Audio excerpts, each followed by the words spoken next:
我就係飾演呢隻狐狸阿力，咁我就係做一隻基本上好蠱惑。哎呀，我竟然冇帶銀包啊！但又受歧視嘅，即係揾餐食嘅狐狸。阿婆你都揾食啫，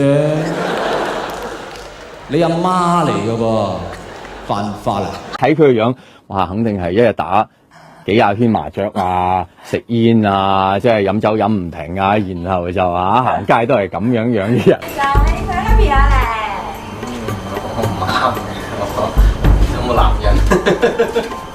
最似我嘅地方咧，就係好似好勁，其實係好唔勁下嘅。即係佢嘅心底裏面咧，其實佢係似一個兔仔被獵嘅品種多過似真正一個獵人嘅咁嘅角色嚟。但係配下配下，咦，咪就係咁把聲咯。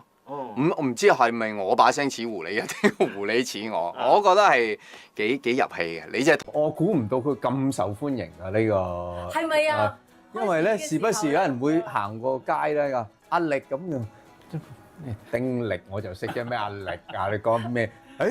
然後跟住有一次，原來係叫緊我。有人咯，咁就好難配啊！你令到我知唔知啊？難做啊！好唔似自己喎。幾好啦，咁我就喺嗰一刻，我會覺得就同我分手啦，因為覺得我唔係嗰種人。係啦，然之後我阿力，我哋真係唔一樣咁。人由我做嘅力咧，即係而家嘅力聽到佢咁講你要離開我啦，就覺得好難過。如果真嘅我咧，可能真係鬆一口氣。